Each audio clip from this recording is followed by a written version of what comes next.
So it's a critical issue. At first you think, well, it's just a parking spot. No, it isn't.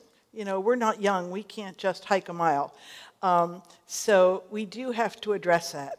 And there are many, many ways to address it. But we began to look, and we saw that Little Blessings was kind of in the middle of our parking lot and taking some very prime spots. And we began to think, wow, would they be better served? They're in a modular building now. The modular building does not have the life of this beautiful church. It's going to have to have a shorter lifespan. All the rooms are not ideal, and we are having a consultant take a look and say, what could this school become? What does this school need? Just like we took a deep look at the church back and problems and strengths of the church, we're going to do the same thing with Little Blessings and have an independent consultant come in. And what we want to do is use that data to say, what do we want to do with this ministry? This has been a ministry of the church. What does the congregation want to do with it? Do we need a new building? Do we need to change some things? What do we need to do with it? So that's one of the major things we were looking at.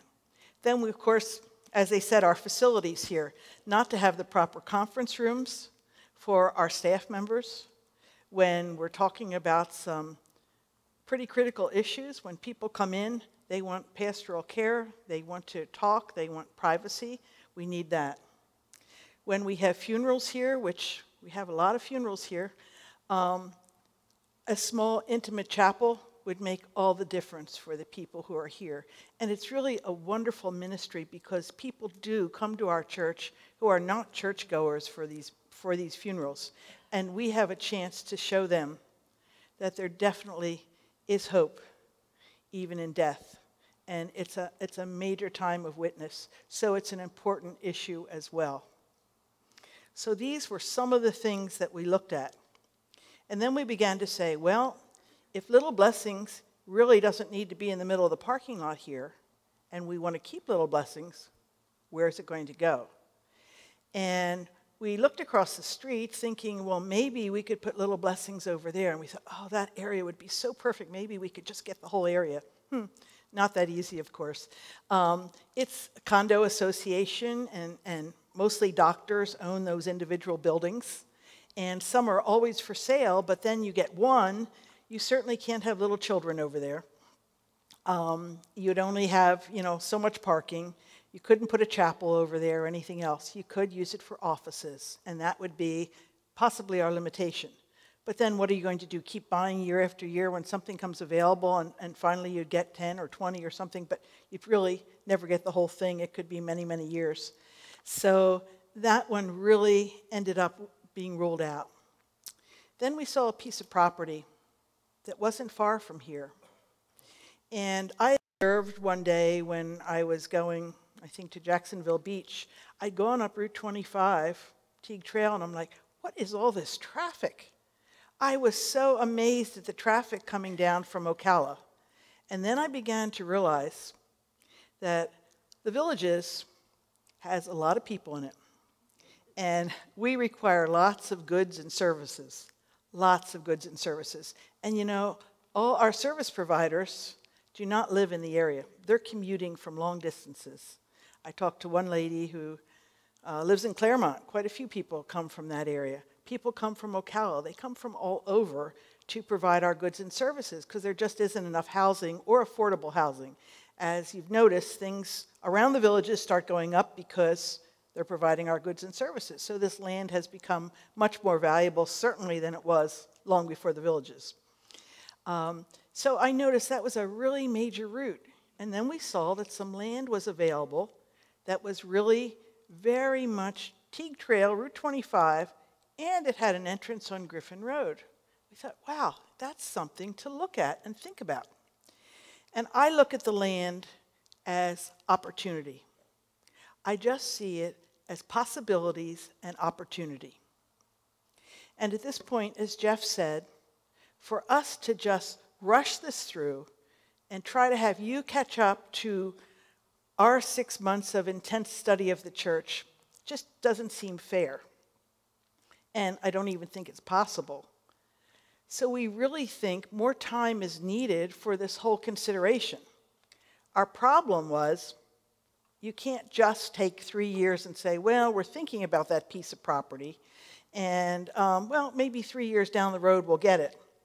No, we kind of got a little bit pushed because there were several other people looking at that land at the same time, pretty seriously. And you can see what's happening with the development across from the post office there, where they've cleared that land and there's going to be development there. Things are starting to pop around here. And we know from the village's schedule and planning, if anyone gets the village's paper, they're not going to stop anytime soon, I don't think in my lifetime.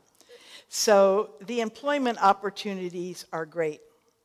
So we began to think, well, maybe we should hold the land for us and then go to the congregation and put contingencies in the agreement so that if the congregation says, no way are we going to go into this, then it is null and void and we do not get the land. We also put in there for an assessment of the land value, because the last thing you want to do is agree on a certain price and then find out your land isn't worth that. So we did put in for an appraisal, and the land had to appraise at what we paid for it. And that appraisal has been complete, and the land did appraise $4,000 above what we paid for it. And we didn't pay for it yet, of course. Yes, thank you, Jeff. It's just on hold, which is pending, as you all know.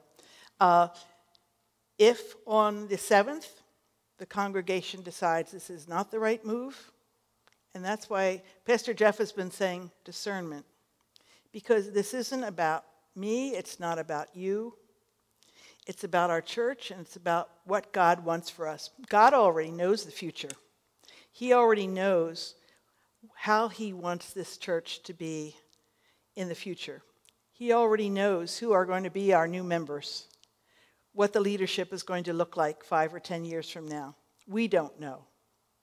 But we've been given the job now to try to look ahead and say, what do we want? Is this land going to be important for the future? It does represent opportunities, but maybe it's not the right time. I don't know. That's up to the congregation. What can we do with the land? Well, Little Blessings was one thing. It could be put there. There are many other things. People have had all kinds of suggestions when you come out to the land. I don't know how many of you have been out there, but oh my goodness, we have more suggestions. We could use about 60 acres. Let me tell you, someone suggested golf. That would take quite a few acres. Someone also suggested a retreat. That's not a bad idea either, to have, a headquarters, a retreat area. Picnic grove, wouldn't that be great? How about some kind of ball field? How about something that would be overflow parking? No, none of us like it, but for the concerts and for Easter and for Christmas, I would like to go out there and know that I could get a parking spot and get a ride in. That would be very nice, and I don't have to look around for a spot if I happen to be running just a bit late, and I don't have to get here early. There are just so many things that we haven't thought of, and that's when we began thinking. We thought, we can't come up with this by August 7th. The ideas are just percolating and just are there, and so we really need time to discern, what does God want in the future? What do you all want in the future? And so we began to think, if we have a 3-year period of time where we can really look and think, and the most important thing is to pray and to see where God wants us to go, then it will become very clear what North Lake needs to become in the future, and what new members we will attract and what people. And this leads me to the communications person too. You think, wow, why do we need a communications person? And we can have the best church in the world that gives the best messages and the best preaching and does so many wonderful things for God, but if people don't know it, know what we do, they're not going to come out to church and see. And then if they can't find a parking spot, they're not going to stay. So we do have to take care of some of these things. But I thank you so much for coming out tonight. And as I said, And as Jeff said, none of us are invested in this process. We all want what God wants. And whatever you decide on August 7th, we will accept graciously and move on from there. Thank you so much.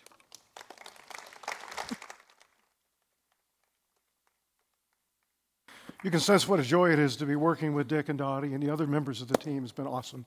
And so I'd like to open this up then to your questions. Let me say one more thing about the actual meeting, which is 2 weeks from tonight. Ice cream will be ready at 6:30. Meeting will be called to order at 7. We'll have a couple of other items in terms of election, 2 replacement officers, and a replacement elder and deacon. As I mentioned, if you were in church this past Sunday, the session is recommending that we elect Denny Dennison as our Denny Dennison as our pastor emeritus. So I'm excited about that. I actually have lunch scheduled with Denny tomorrow and look forward to just having time with him and talking about what's next. And then we will have the discussion and motion on the floor regarding the property. We will propose a procedural motion that would say it would require 3/4 vote of those who are voting to approve it. Session, we don't want this to be a close vote. We think it ought to be a really substantial approval in order for the church to move ahead on that. So the session will have a procedural motion to say that it should be a 3/4 vote. And it needs to be, we'll do it by ballot. And however, there is no absentee voting. Our Constitution doesn't permit that. That question's been asked previously, and that's why I just would anticipate that. We're not permitted to do absentee voting or proxy voting. That won't work. It has to be somebody who's in attendance. So with that, let me open it up now for your input and questions. Yeah, let's start. Hand back there. I see Tom. Yeah. So either input or questions, and how can we help? Yeah. Yes. Based on what you guys have said, it sounds like if we buy the property now, we would not actually build a Little Blessing structure on that property for at least 3 years. Is that correct? That's a really good question. So how soon we would build, I think, would be determined by what we learn through the independent consultant, and then all of the site and cost numbers that would come in. I wouldn't say that we couldn't build sooner, but I would say that it's probably going to take most of 2 to 3 years to get to the position where we would be able to build. Yeah. Right. So we're still significant data gathering, probably for at least 2 of that 3 years. Yeah. Is it on? There we go. That's it? Okay, I don't have a question, but I have a comment. If our major goal is to make disciples of people, I think we need to be focusing on our youth. And we are a very aging population in this church. So from my perspective, I think we need to be investing in Little Blessings, maybe even in a gymnasium for our youth, so that we are bringing up the next generation of Christians who can carry on from us, because we're not going to be here. And we really, really need to be focusing on how can we get the children in the community to come and we can train them as disciples. So just my comment. Thanks, Betsy. I will say that I had a delightful meeting this afternoon with about half of the staff of Little Blessings, those who are part-time. And they're just wonderful, and it's amazing, to think they're being entrusted by parents with their children, and they have a frontline responsibility of helping to make disciples. I was talking that with them, and they're grasping that. That's really what we're trying to do, even with Little Blessings, as well as with our children and youth ministries. So thank you. Yeah. Other hands? Yeah. How about right here and then back? Yeah. I'm noticing on this flyer, it says businesses would be vacated at closing of land purchase. Is that necessary? Or could they stay there? Or is it an insurance problem? Because their rent could help to pay for the purchase. Right. Donna, do you want to respond to that? And maybe Dennis as well? Yeah.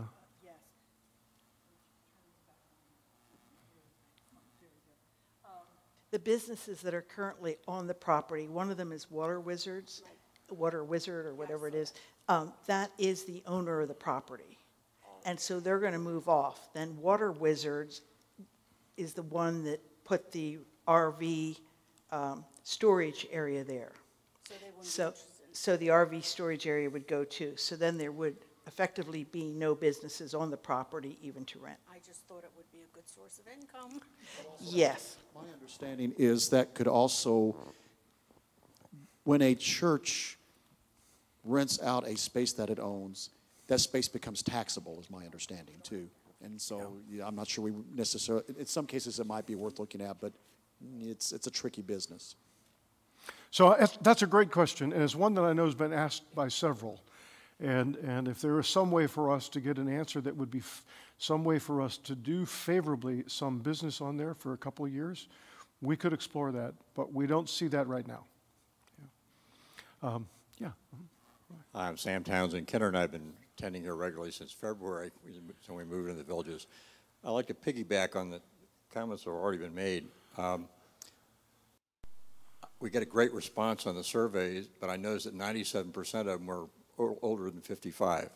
So that gets back at the issue of for whom are we looking to disciple. I assume we have, that's not representative of the entire membership, but it raises the question. Little Blessings obviously is targeted at working families and their small children. And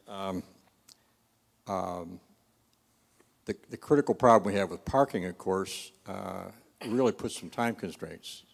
We didn't mention yet the need for zoning and water and power on there, so you add that to whatever time it takes to decide this is something we really want to do. In the meantime, we need the parking, you may have already considered this, but one thing we should be looking at is where could we at least temporarily put little Blessings so that we could be using the parking by this winter, and that would give us some time. And I don't know how much focus there has been on the different groups. One of the points that the report made was an excellent point about the direction of growth of the villages moving to the south. From that standpoint, we're not that badly positioned because 25, 441, 27 get to most of it pretty quickly. But that also suggests that we can broaden and diversify our attendees and those to whom we are ministering and who are ministering with us. They're involved in the support aspects of it. And from that standpoint, we're really quite well positioned. And so I'd be interested in even helping the church to explore what we might do in marketplace ministry to the people that work or living in the area that geographically is handier, and it would also help us to become a more multi-generational mix. So there's a whole lot of issues. I don't want to give anybody a headache, but those are just some thoughts. Those are beautiful, Sam. Thank you, and thanks for the offer to assist. And we have had a number who've similarly said, you know, I can help or would like to. One thought about the relocation of Little Blessings. We had initially considered physically moving the modular structure that's out here and relocating that to a nearby property, which would have been, we thought that would be very expedient to be able to access the additional parking here sooner rather than later.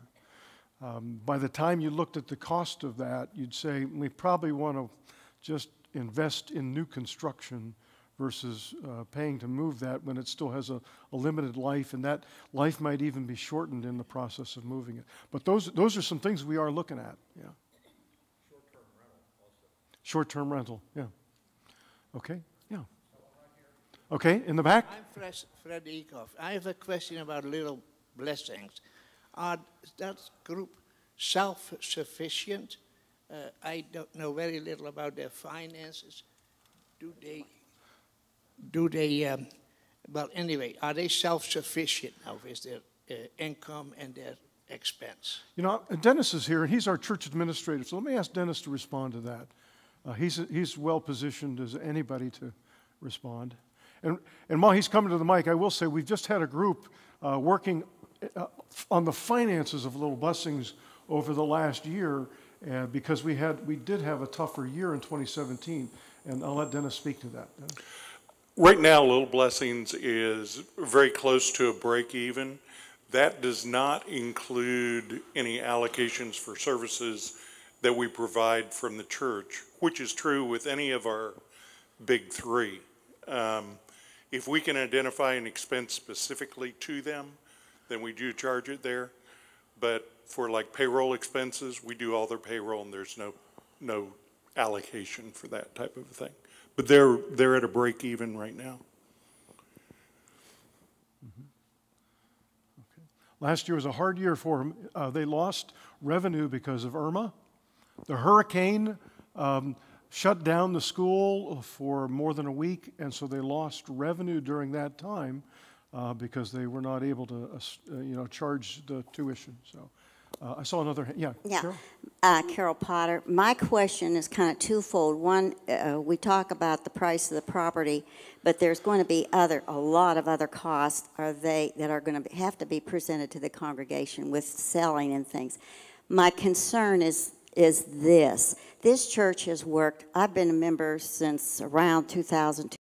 Gone through a couple of the campaigns, and also had for the preschool and the other youth programs. I don't see that translating into the parents, a large group of the parents that come in that would become members of the church and supporting members of the church. It's important to raise children to have faith.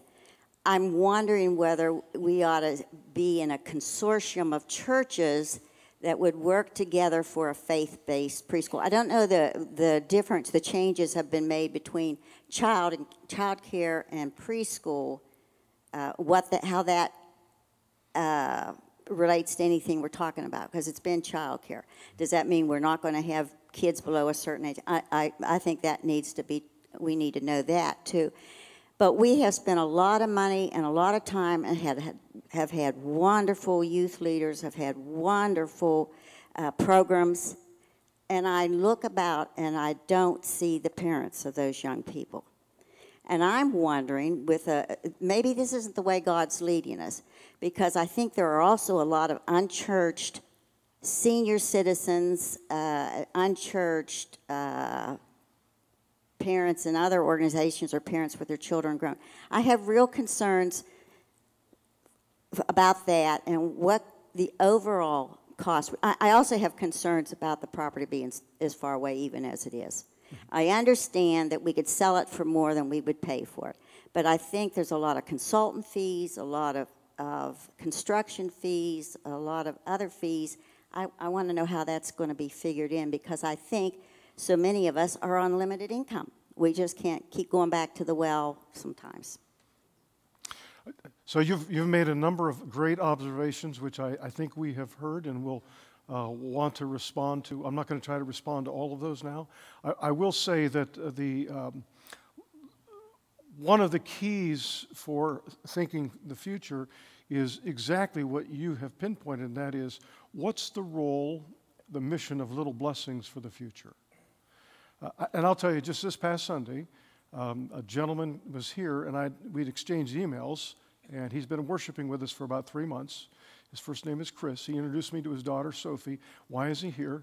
Well, she's a student. Sophia is a student at Little Blessings. And so he's been coming to church, and he had asked me some questions by email. I said, please come up and introduce yourself to me after church. And so at the 9:45 service, he indeed came to me out there and introduced himself, and he is specifically here because his daughter is a. Now that's anecdotal.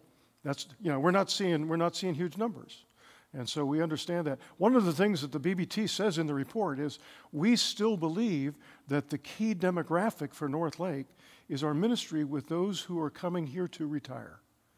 right? We know that that's still going to be the overwhelming demographic. The issue. Are we trying to do something, though, that other churches are doing and maybe doing better? So are we trying to do something that other churches are doing better? And so part of what we're looking at, and let me suggest to you that Operation Homebound is a North Lake mission on campus, right? The Christian Food Pantry is a North Lake mission off campus. Love Inc., Love in the Name of Christ, had persons at North Lake who were key in originating that, in launching it. It no longer belongs to North Lake per se, and it's no longer on this campus.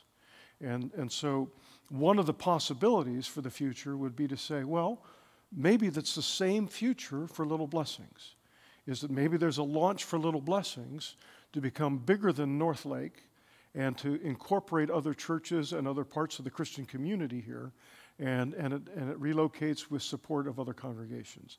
We'd like to look at that as a viable alternative. There's some, I think, who are even enthused about that, but that's not something we can undertake without a lot of reflection, study, testing, and that's why we think we need to have some help from an independent consultant, somebody who's got more experience with that. And frankly, I've done with the previous church, I've done a 501c3 where we gave birth to something, watched it grow for 15 years, and then helped to launch it as a separate entity.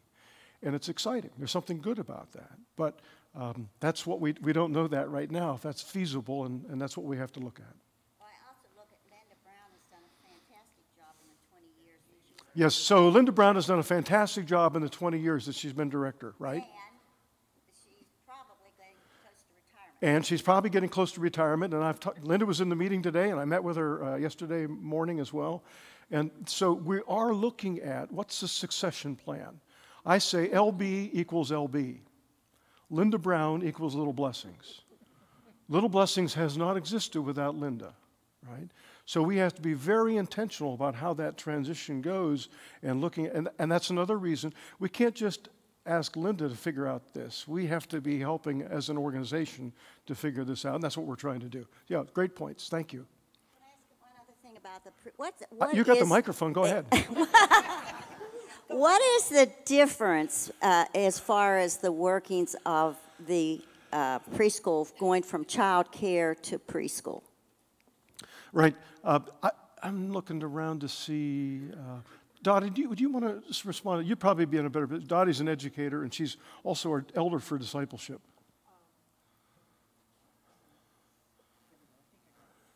Can you hear me? Yes. Okay. Little Blessings started and really was a child care with the younger children and then taking them all the way up to the kindergarten age. And it still really does that to some extent.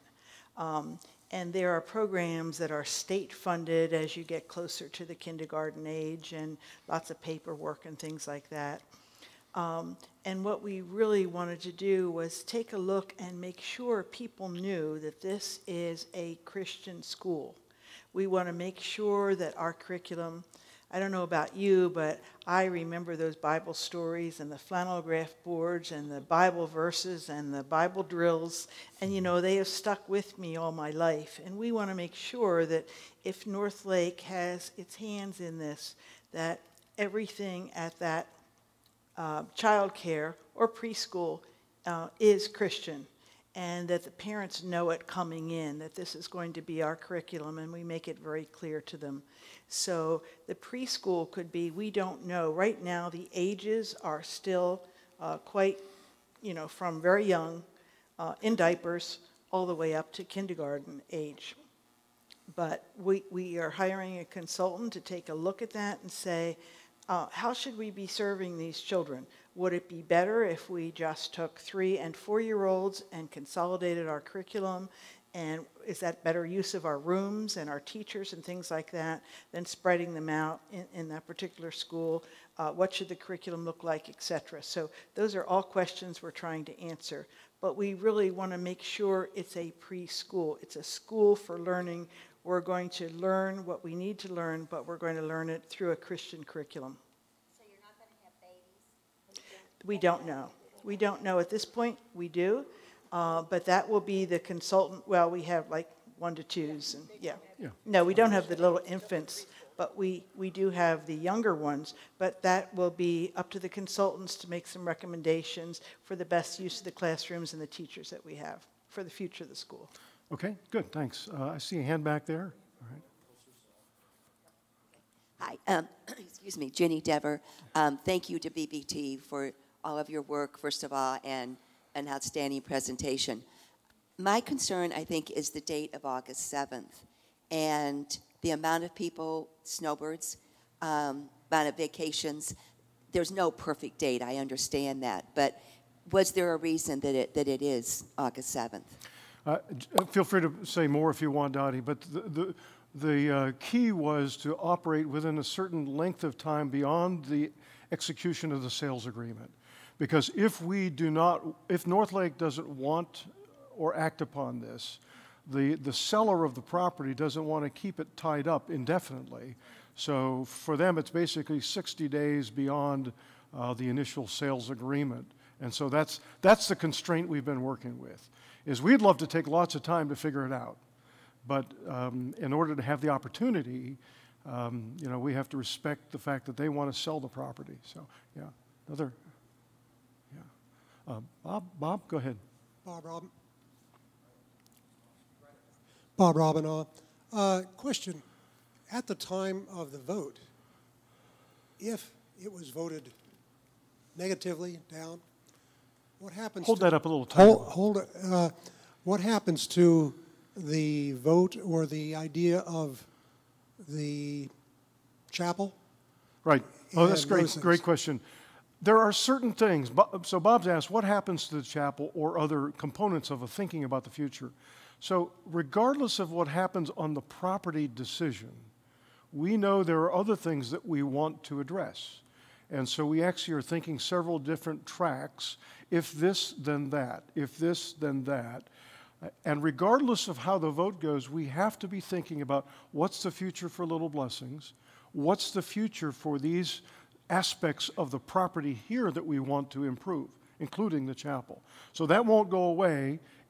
I think the core issue on the property question is, do we want to buy time and preserve options for 3 years to figure that out and hold that property for 3 years? That's really what the other things we can make progress on in the meantime. In fact, I hope we will. There are other things that we can be doing in the meantime on this campus that will make the Sunday morning and other elements of what we're doing even better. So I saw another hand over. Okay, Roy? I've wondered about the connection between discipleship as a primary goal versus buying a piece of property so far away. It just doesn't compute to me. Mm-hmm. And if you look at our big ministries, they're helping the community, but they're not necessarily one-to-one with discipleship of the members of the church. And so I'm wondering, to me, there's a disconnect. I didn't hear much about discipleship for the members of the people coming here. There was no mention of small groups, just as one example. Right. Well, in fact, great point, Roy. We didn't try to cover everything in the report, but we do believe that the Discipleship Council, a part of our existing church structure, is attempting to launch new groups every year. We have a plan for a small group launch around a sermon series next winter, and that's an ongoing effort. It's an ongoing. We have a number of Sunday school classes and other groups. We'd like to see more. I don't think there's, the way I think of it is discipleship, we're full speed ahead on that. And whether or not we acquire another property, that's still the top priority. That's still the top priority. In fact, that's where my heart is. So I've said Colossians 1:28, to present everyone mature in Christ and to keep people growing in Christ. And that's where my heart is. I didn't come to North Lake, 3 years ago because I wanted to be a champion of buying property. But I keep asking God regularly, Lord, what is it that you want me as a leader here for a period of time? What is it that you're asking that I would do? The easiest thing for me would just be to manage things the way they are. Like Dottie was saying, just kind of, all right, let's just manage this. until I'm ready to retire. But that's not what a leader does. That's why I'm trying to ask these questions about what's the bigger vision here. And so I saw another hand over here. Yeah. Pearl Evans. I want to veer a little off this subject for a minute. And I was wondering, is there a possibility where the two services, traditional services, can be held first and then the contemporary service held last? That would alleviate parking in the meantime. Our director of worship and music is right behind you, and I'll let him give a beginning response to that. Real quick, may I ask a follow-up? Why do you say that would alleviate the parking? Well, because if we have so many contemporary service people staying after, then they can stay as long as they want if it was the third service. The early service leaves early. The second service would come in when they left, and then the contemporary service can come in, and they'll be there, as long as they want. I'm not sure. I know I see a lot of people. I'm one of the last ones to leave on a Sunday morning, and I do see a lot of people in holy ground still, even in the last service. So I'm not sure. I know attendance-wise, too, what's happening, what's also kind of compressed things is the services are not as far apart attendance-wise as they used to be. In fact, there are some Sundays where the spread between the smallest and the largest of the three has been within 100. And it used to be much. You used to be talking, say, 600 or 700 versus 200 to 300 was the spread between your lowest and your highest. That's a part of that dynamic. Also, the one assumption that I've heard that it's not quite as easy as you're thinking also is that the contemporary service is the only one going over. And what I've found is, and unless there's a baptism that is just in that service, usually whatever's bringing it over in one service is going to bring it over in all the others within a minute or two, because I actually keep little time markers and keep track of that and try to figure that out. While it's still something to consider, swapping them, because I know it would make it easier for the choir and also the traditional participants. It would make for them to be able to do both services. Some of those aspects are not quite as simple now as they would have been to make that decision a few years ago. I'll piggyback with that and just a couple of additional thoughts. Number one, there are folks who attend the 11:15 who have told me they would not be physically able to get here sooner than that time, and that's a cushion of time for them to get up and get moving. And because of our age demographics, and in order to be inclusive, that's one of the dynamics that we work with, is allowing for that. The other thing I want to say is that any change in a Sunday morning is a system. It's a system, and any change in the system affects other elements in the system, right? We're very much aware of you don't just pull one thing and move it without it affecting many other elements in the system. And that's not a case for not making change. It just means we don't make those changes lightly or without a lot of reflection. We'll look at such changes as that, and there may be a time down the road where that makes sense. So we wouldn't rule it out. But at this moment, it doesn't look like that's going to solve significantly, and it may be even more disruptive, and it could hurt us dramatically with who attends in the latter part of the morning. So those are issues that we have been thinking about.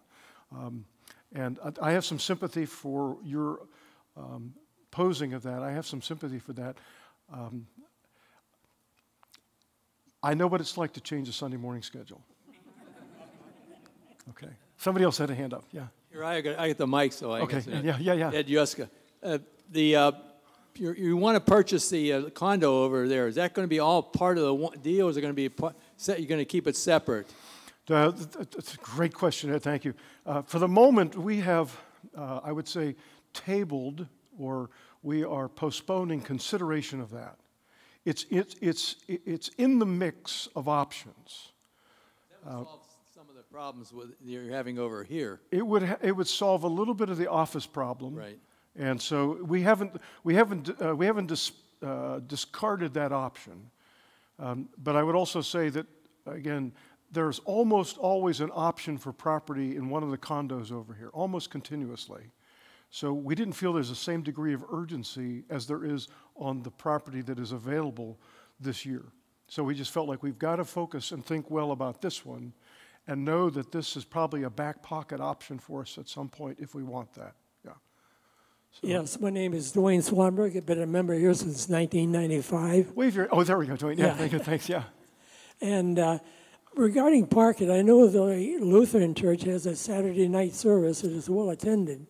Have we given that any kind of a thought? Yeah, and that's a great question. It's come up at the previous one as well. And the answer is yes. We continue to talk about that. We don't think that that will siphon off a lot of attendance from Sunday morning. And frankly, we still think we need to offer a contemporary option on Sunday mornings. We think it's important to offer that option on Sunday mornings for families and folks who prefer that option. So we don't think that it would significantly siphon off the parking issue. It might in fact, and Mike Snow, who's got experience at New Covenant Methodist before coming here, his experience is that some of those services, you have to do a cost-benefit analysis. How many more people do you get? And compare that with how much more energy and time it requires for band and for other leadership to be able to execute that. So that's one of the things that we have looked at, we'll continue to look at. We don't think it'll settle the parking issue, though. Just to speak on that. Yeah, go ahead, Mike. My experience is no matter how many services you have throughout the week, 80 to 90% of your population will show up on Sunday morning. That's just, when you look at the numbers, when you start look at some church bulletins. Now, there's a few exceptions, like Hope Lutheran. Their only contemporary service is on Saturday night, which also tells me they need to get one on Sunday morning. But it's one of their, it does very well. But for the most part, it's usually a Saturday night service will do about usually plus or minus 10% of what your overall population is. So if you're running, say, 1,500 a weekend, that's plus or minus 150. So it can be helpful. And usually it's not so much that it's not going to be all new people. Usually that's a redistribution. Early on it's a few new people, but it's also more of a redistribution. So it's not quite, it's not going to draw 500 people like your other services. Right. It just that okay. People want to show up on Sunday mornings. Great question. And by the way, we'll continue to examine possibilities for other worship times. You know, I've always thought, well, maybe the end of the weekend is a possibility, and doing even a Sunday evening service when you have perhaps children coming for, youth coming to an event and parents who would want to come with them. So we will continue to look at options like that. Yeah, thanks. Judy, you have a mic? Go ahead. Yes, Judy. I do. And to Pearl, one of the thoughts that we could do over at the new property is if we had a multi-purpose building, we could have the contemporary service. That was the suggestion. So all of these things are very, very fluid. And it's just how we end up figuring out the best way to use the property, too. Right. So one of the possibilities, and now we're looking out probably many years, right? Because just the cost of construction alone, we don't know what all the zoning costs, site development would be, but if we were to construct there a gymnasium that would go along with youth Little Blessings, and it would go along with recreational ministries for children, youth, and families, then it's conceivable North Lake might do their Sunday morning service on that east campus, and that would eliminate the parking problems. I'd get a scooter so I could go back and forth, but that's a solution that is costly. And it's quite a ways down the road. So that's not something, we're not trying to sell that idea. What we're saying is we know there are potential ideas there that need to be weighed and evaluated and really think it through. And I appreciate what Judy said, because I think that's a possibility that you could think even bigger there, but you'd have to know what the costs are going to be to do that. That would take care of the parking problem like that. It would take care of it if we did. Yeah. Yeah. Got one back here. Oh, back here first, okay. I have a very simple question. Can we afford this? Yeah, that's a great question. So, I'll take a stab at that because only God knows that. But I think that's one of the reasons for doing it on the basis of a 3-year period, because if we run a capital campaign, then we would have concrete figures of what we can afford, and then be able to decide what we do with it. In the meantime, we can acquire and hold the property, and if we were to sell it in the 3 years down the road, there are no guarantees. But I think part of what we sense is that property is not going to be worth less than 3 years. With the development that's going on, and with changes going on to 441 and 25, it's likely to be worth more. And so then we'd be able to evaluate, and if it's the right thing, North Lake can sell that somewhere down the road. So I think the short answer is yes, I think we could afford to purchase and hold it, and then decide what we're going to do. Dick, yeah, okay, Judy? All right. Hi, Judy Etheridge. I too want to echo the thoughts that Ginny said about the BBT. The work that's gone into this is just absolutely wonderful. They have worked so diligently. I just want to say that I think that the future of North Lake really does rest with attracting young families. I know when we first came down here and we were working on our trust, and one of the first things the gentleman that we worked with, the attorney, said, "Oh, my children went to Little Blessings." And by turning it into a preschool, you might attract a completely different level of interest. And as you grow, you are really going to serve the community. I have worked with Vacation Bible School, and I have worked with the Christmas night at North Lake for about the past 4 years. And to see those parents here at Christmas night at North Lake, they are so thrilled with what the children are doing. And if we can just encourage more parents to come, it really should make a huge difference for us. And then kind of changing subjects here, You've talked about so many different things that you're trying to do. At some point, I realized that just the new property and thinking about Little Blessings is our most important concern. But are you going to put things into 3-year periods for us to look at that we'll have the chapel perhaps in 6 years, or whatever the concerns or the actual vote would be? And the answer to that is yes. That won't be done by August 7th. Right. But what I think would be able to do is to work with an architect and engineer on proposals and questions for this campus, primarily choir space, office space and conference room, and chapel, and look at, those are the primary ones. There are some other smaller ones. And then to assess what could be done, what we can afford to do, and then develop a plan according to that. Right? I want to do a quick time check and just say it's 17 minutes after the hour of 8 o'clock, and I'm not closing it down now. I'm just saying that if you've got a question that you're really itching to ask, let's make sure we get it in. And if you have something new to say that hasn't been said already, by all means. But if you're going to say something that you think has already been covered, please hold back on that so we can get new questions and new information. Yeah, Tim. Okay, Tim Heesberger, and I guess I'm always thinking of bottom line and how you're coming up with this. The way I'm understanding this is, number one, we're going to incorporate our existing debt into this. We're going to purchase this property, and we're going to have consultants. Is that all that is going to be there, which is huge? And how do you come up with an amount for that? Okay, so I'm going to go ahead and take a stab, and Dennis, correct me if I'm wrong on anything here, please. The idea that we're going to incorporate it into our existing mortgage is one of the options, but we have a favorable percentage on our existing mortgage. We may leave that where it is and then negotiate something else, because if we run a campaign that's a 3-year campaign, And as I said earlier, and we have a target of $3 million, and I don't know if we can afford that or not. I don't know. I haven't done a campaign here, and I don't know what our capacity is for giving here. But what I would say is that if we do that, we would be able to own the property outright and then sell it for whatever it's worth later on. We would be able to pay down our mortgage, probably in the neighborhood of $1 million. One of my objectives, if I'm a pastor here for 10 years, is that we would get to the point where we are debt-free.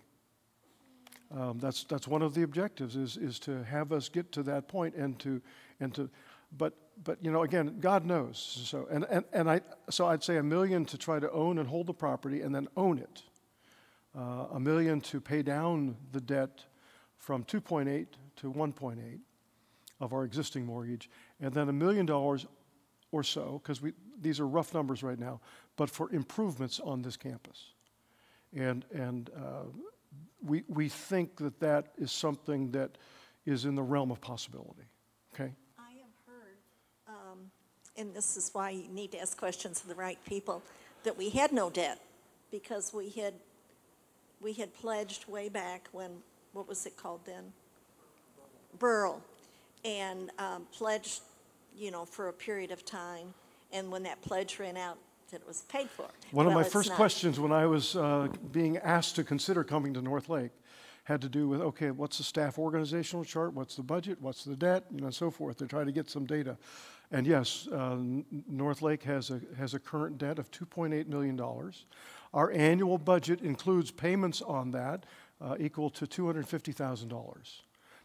I'd love to think of what we could do with that in terms of ministry and mission if we weren't carrying that particular level of debt.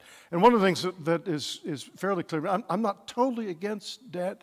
I mean, we don't own our own home right now outright, but you know, we're getting close, which is nice. And I think what's really neat is to think about what this church could do with the annual budget if we could move in that direction. And we also know there's a lower threshold of debt tolerance in probably this church and community than there is in some other communities. I think we're generally more debt averse than some churches would be.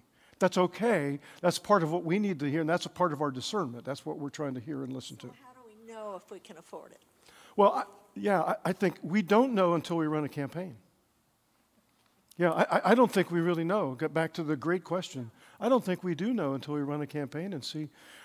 I think that's going to be one of the things that will help us to see. And if we don't have the money to own that property, well, that'll be a simple thing to discern, right? That'll be a very strong signal that we're going to have to sell that and find other solutions for our future, right? I think that'd be a very easy, clear decision then. I think if we do own it, pay for it, and we have that, then there are other things we're going to have to look at and evaluate. Good, yeah. Oh, there's right here. Yeah. I understand that suggestion about having the contemporary service on the new property would definitely help with the control of the traffic and the parking.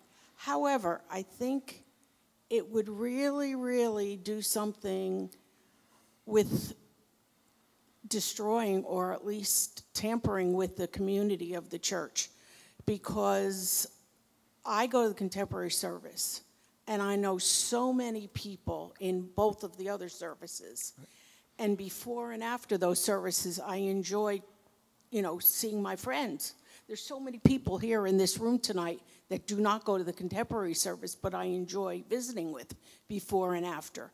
Also, the people who work with the children at Vacation Bible School and Logos are not necessarily going to the contemporary service, but they see them in the lobby. Right. And the children wouldn't have the communication with them. Their parents wouldn't see them that are there. I think those are all valid, important points that would probably need to be wrestled further down the road. Nobody tonight is. I just wanted to bring it up because that statement. Yeah. Bothered me a lot. Right. But what I will say is that no matter what, we have some work and decisions to make. Because there has to be some give and take in this. What I do know is that there are still events that you can do, fellowship events that you can do, whether it's FAB or picnics and other events, boat rides, that bring people together across. Now, should all of the worship be on the same campus? That's something to be decided down the road. But it's one of the points that has been made is that there's a potential for new thinking about where that service is. So, yep. And I hear you loud and clear. Yeah. I think that's, yeah. Oh, okay. Yeah. Rita, go ahead. I'm just a little confused about the sequence of what's going to happen on August 7th. Okay, we're going to vote on whether we think we should buy this land or not. Are we also then voting on the capital campaign in addition that night, or does that come later? Because I'm not understanding then, if we don't vote on the capital campaign, and the vote is yes to buy the land, then how do you still know whether you can really keep holding it or not? It's a great question. So different churches have different traditions of how capital campaigns get initiated. I'm not exactly sure what was done here before. So that's a question because, in a sense, I know sessions that have made the decision to do a capital campaign and then launch that and have the campaign without a congregational vote. So I think that's a possibility. What I would say is that to approve the vote of purchase would most likely put us in motion to have a capital campaign. The campaign could be launched as early as later this year or into early next year.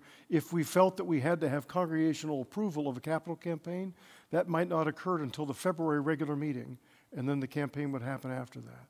So, okay, so we vote on this and we say, yes, we think we should purchase this land. How do you purchase it, or what do you do with this owner of the land to give him some money so that he'll take it off the market? The bank is already, do you want to speak to that, Dennis?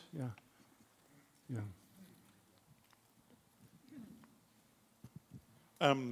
We've talked to our bank, and we have already made a down payment that does hold the property during this discernment time period. And then the bank would loan us the money to be able to purchase that property. We've had discussions with them, and they've written us a letter that said that they would be happy to do that. Yep. So it's like earnest money you put down to hold the agreement, right? Okay. Yeah. The last capital campaign was actually based on this construction loan. So it was voted on to fund the campaign and then build the building or make the changes to the building. Say that again, please, just make sure. It was a capital fund to build a construction loan, to build this changes and modifications. Right.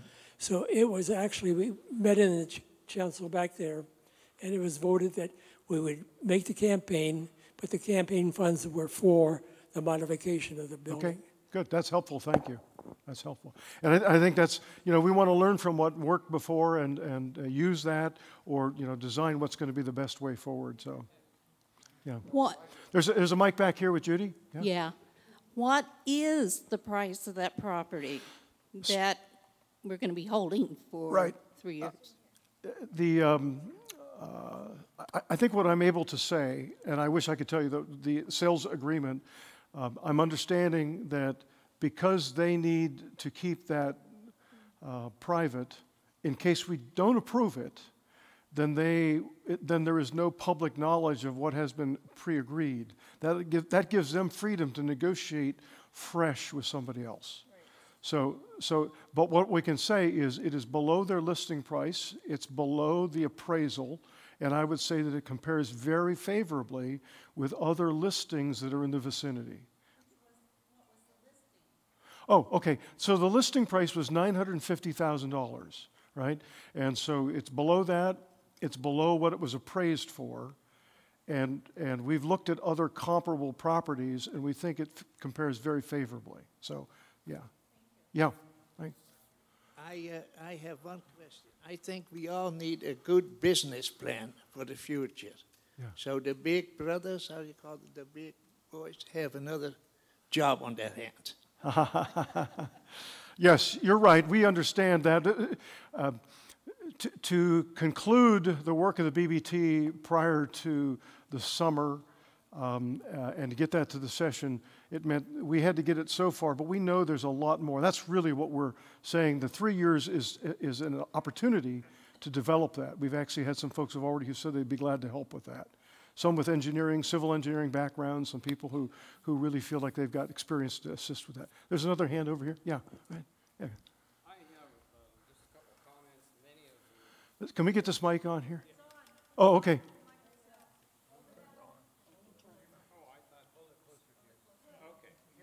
No. I think it's, no, I think the button's been hit.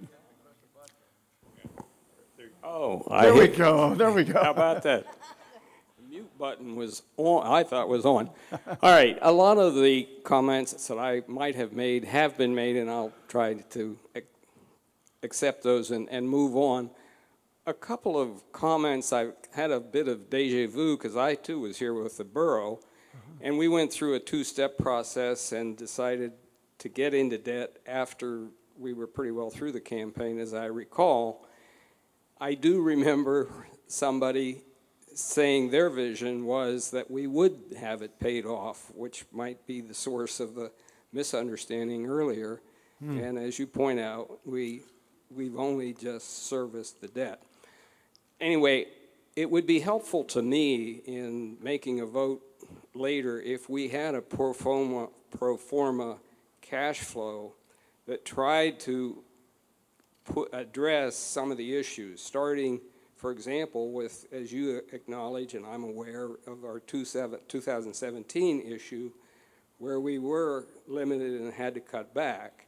So if we add debt service for $1.2 million or whatever it takes to do some of the things we've talked about, that's, as you point out, probably close to $100,000 a year in additional cash requirement. I'd like to kind of see an idea of a pro forma cash flow that we might really, how we would address it, assuming, obviously, I think we'd have to put it together and make assumptions as to how we would do it. I know of some people that after borough continued to spend at the same level, whether those people would, give at the same level, whether those people would again be willing to, and what I'm referring to is someone I know that gave at the leadership level in the borough campaign and continue to give at that level with the additional capital. But when you go back the second time, and you surprised me when I looked at the video, that our age is over 70. So that, I think, might be a bigger challenge than it was 10 years ago. I'm not sure they were that old then. And I'm beyond that. But, you know, on the other side, we've got an accumulation, and maybe estate giving is something that has started to build and is something we could count on.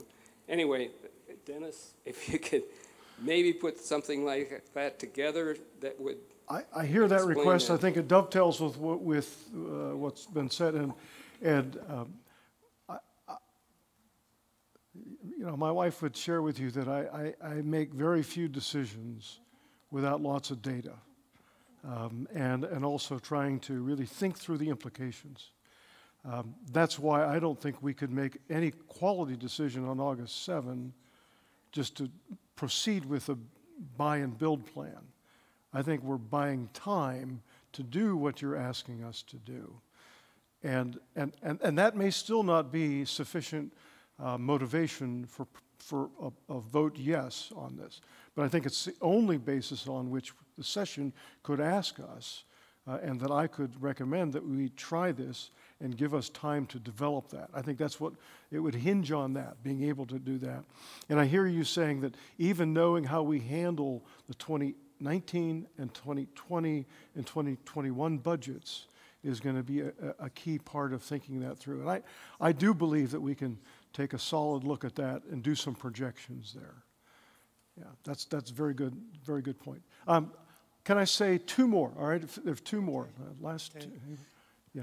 I'm Charles Evans, and I don't know the seating capacity and square footage of all the rooms in the building we have, or the buildings we have, but we could put 3 offices right over there and not affect the operation of this building, this room one bit.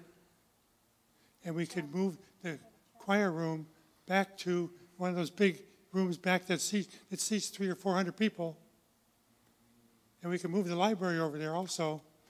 I don't know how big of a chapel we want, but the library would make it a nice. Can we put you on the consulting committee? And the library would make a nice small chapel. I think I love considering what the options are and how to do it without expanding the footprint of the church. And I think moving an offices over there, somebody comes to consult with you, and you park them in a car and drive them over there. There again, it's a system. You have to look at how the different things fit together. So those are plausible suggestions we'd have to weigh. So, and I think I would welcome that input. All right, that's good. Was there anybody else? Yeah, one more. Cal?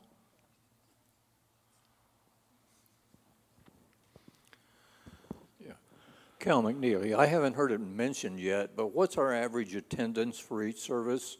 And I know it fluctuates between summer and winter. Do you want to break that down for us, Mike? In busy season, we were averaging,